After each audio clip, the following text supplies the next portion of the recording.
araw mga kuha, no? So galing tayong Bohol, tapos pumunta tayo Cebu, at si boss na sa Masbate, no? So kahaba ng biyahe, tapos babalik din naman tayo ng Cebu, tapos Bohol kasi ito yung project. So mga shoutout dyan ng mga taga Cebu, no? Taga Cavite, kaibigan ko dyan, Masbate, no?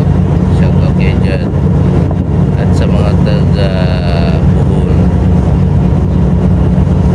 magandang araw sa inyo.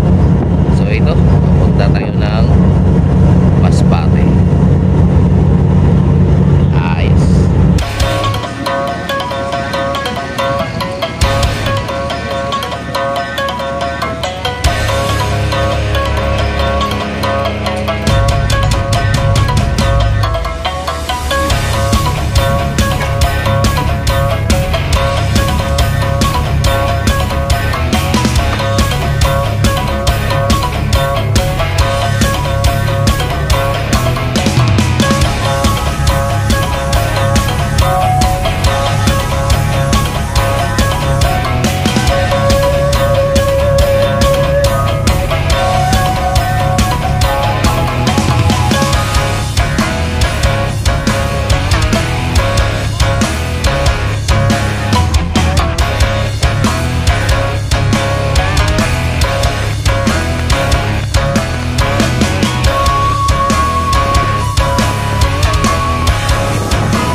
Welcome to Masbate.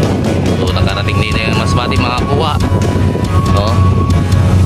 So bali galing ng Bohol, isang araw yung biyahe, tapos Bohol to Cebu, 3 oras ang biyahe. Cebu to Masbate, 12 oras ang biyahe. Kasama na tong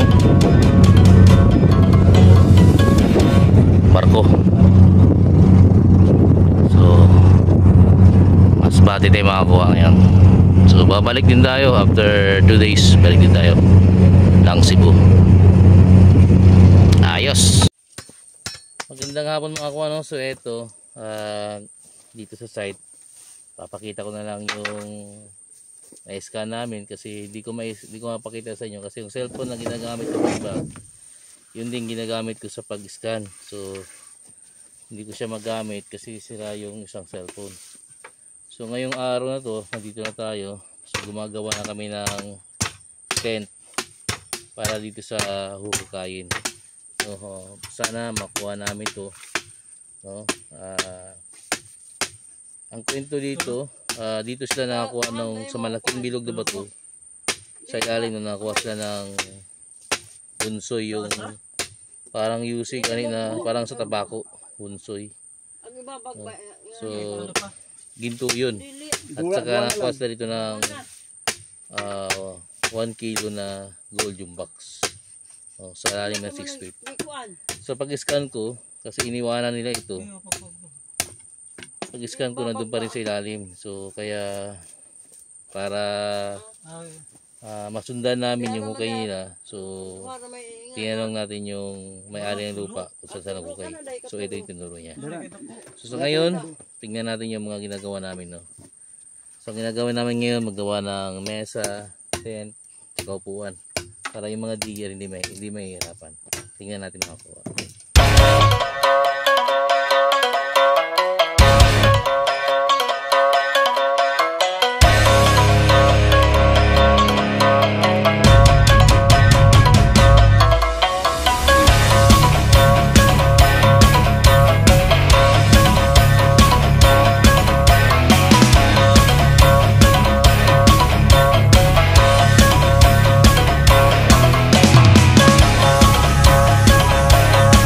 So ito, gumagawa kami ng mesa. Ito yung tent ko.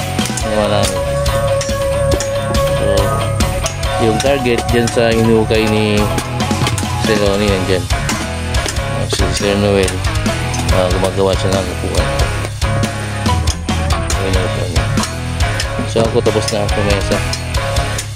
So kanina mainit pa. Ayan, malamig na mga ako. So ano yung gamit natin?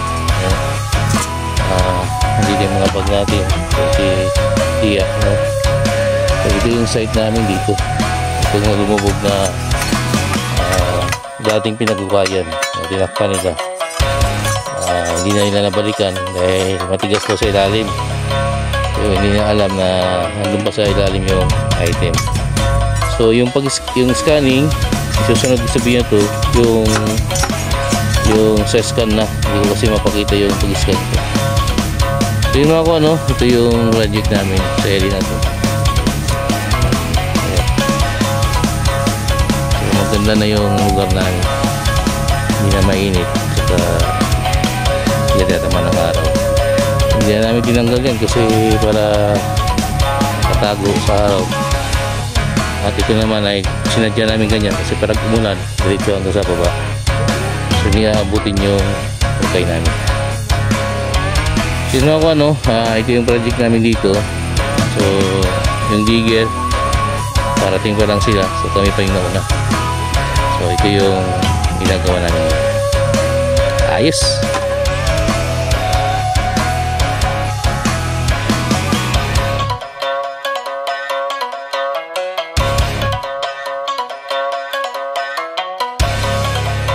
So yun mga ako, napagod na. Prepare na namin lahat.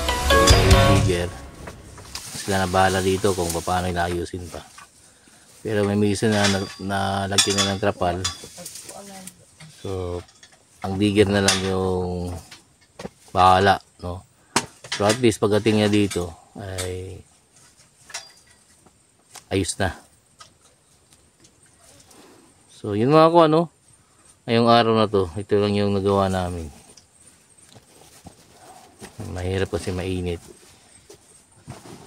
Trapal lang ginagamit para hindi mawalan yung digger. So itong inupuan ko, dito yung iniskan namin na may laman. So yun o. Ayun na yung mesa. Ito na yung mga bag namin. So digger na lang hinihintay dito. So hindi na namin tinanggal yung mga damo na yan para hindi kayo makita masyado. Pati dito. Oh.